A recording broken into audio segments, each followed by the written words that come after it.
Hello, I am a talisman of all that is sacred and artificially sweetened, and this is Board Deck and Dice. Apologies for the scarcity of reviews recently. I've had some stuff to sort out. Hopefully now they will appear more regularly again. I am also now writing written reviews, because what else would you write? For Zatu, which is an online retailer of board games, and there will be a link down in the description. Today we are looking at Kingdomino.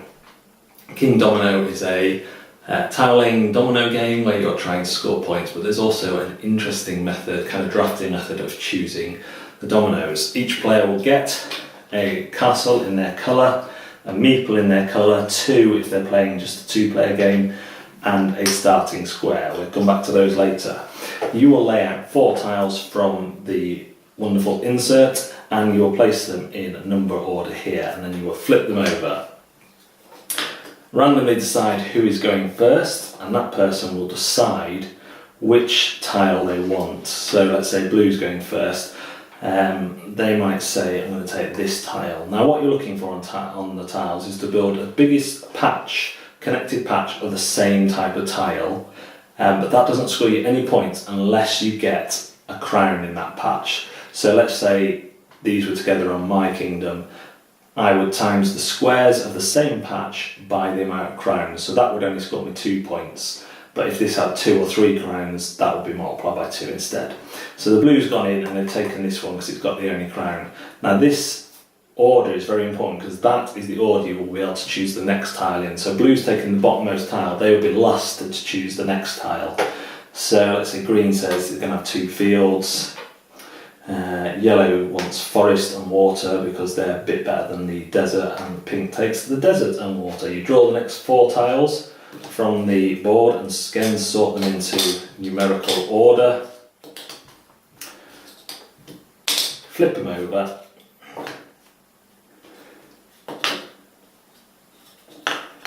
And then starting with the person who bid for the top tile, which is generally the least valuable or least helpful, they will go first in choosing the next one. Now this is worked out for green. They will go down there and get a crown for their fields, and they will take that and put that in their kingdom. Yellow decides to take the blue crown because it's going to be fought over by these 2. Now yellow's down there, so this goes on to pink's kingdom. Yellow has a choice, and they're probably going to take this because they don't want blue to get those, and then blue will go up there, thus meaning blue will get the first choice next time. So let's show you how you build your kingdom. That will go on till all the tiles are gone. And your kingdom is built around this centre square. This square is wild. Now in the base game you don't have to have it in the middle, you can have it wherever you like, but you must have a 5 by 5 grid. So the grid must be 5 by 5. So if it was in the middle, that's the kind of dimensions it would be. In the 2-player game there's a variant for a 7 by 7, but I haven't attempted that yet. So you've got to be very careful when you're putting tiles out, because you can put tiles out in a way that will stop you getting a full grid. So this one's wild, so I can place anything next to this. So if I've selected that tile, that can go there. Then the next tile I place has to have one, just like in dominoes, one side matching. So I could place it here because this green matches this, or I could place it here. I could place it over here because the centre is wild. I'm going to do this for this example, and let's say this is my next tile. I might do this, and then this again.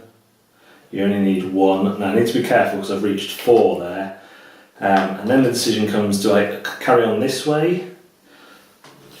If I do, I've got to try and work out where things are going to be more valuable. Is it going to be more valuable for me to do that, for example?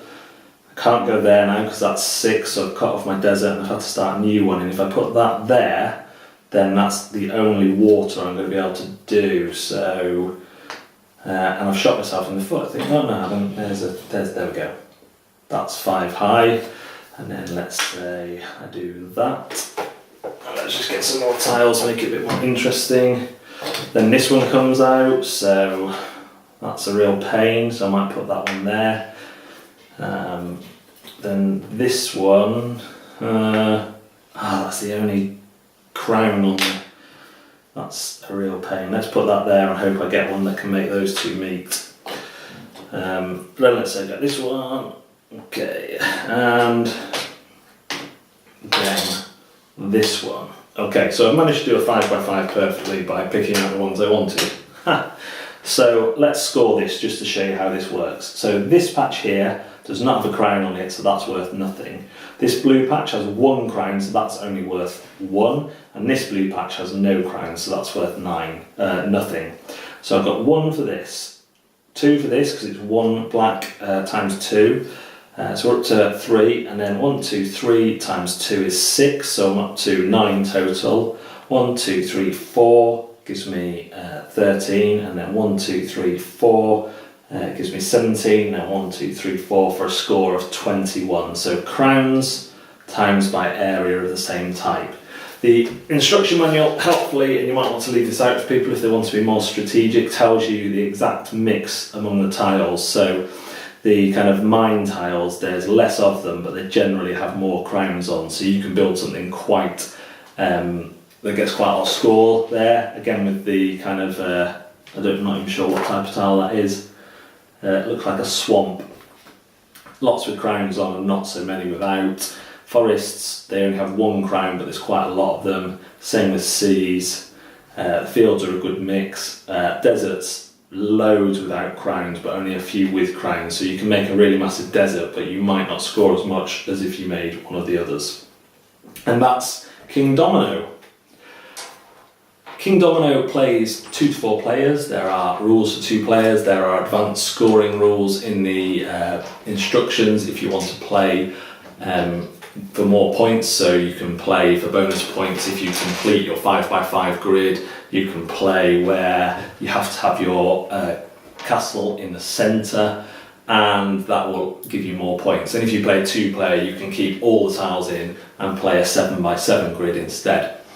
It is a simple game, it is a quick game. There is real interest with the use of meeples for drafting, and the fact that what you choose on your current go not only impacts your kingdom, and you have to choose best for that, but you also don't want to be last to choose, particularly towards the end game where all the choices are fairly important. You don't want to be last to choose in that end game, because you might get lumbered with something that cuts off your scoring points. You have to be careful. At first I didn't realise the first few times I played it that placing dominoes in certain places would stop me being able to complete the 5x5 grid, and that's bad because that loses you scoring opportunities. It is obviously a very light game. It's one that my son can play, although I'm not sure if he's playing for points or just to fill in the kingdom in the best way, but he can compete that way. Generally, if you try and match this stuff together and get a few crowns, you're going to get a fairly good score and be able to compete, or you can just decide to mess the other people up by selecting the ones that would be best for their kingdom.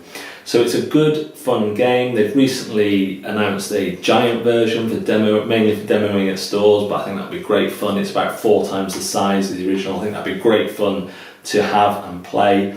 And I've got a lot of time for this. It's, like I say, easy to teach, quick to teach, and you generally have more than one game as you get used to. Okay, so I need to play this way, or I need to work out the patterns, or I need to go for this colour and hope that no one else does. So this is a big recommendation for me. I really rate the game, and the way the insert is done as well for a cheap game is practical. You can use that to not only store the dominoes but also as a dispenser. Everything fits in, fully constructed. Just a very good deal. So thanks for watching. I am the talisman of all that is sacred and artificially sweetened, and I'll see you next time on Board, Deck and Dice.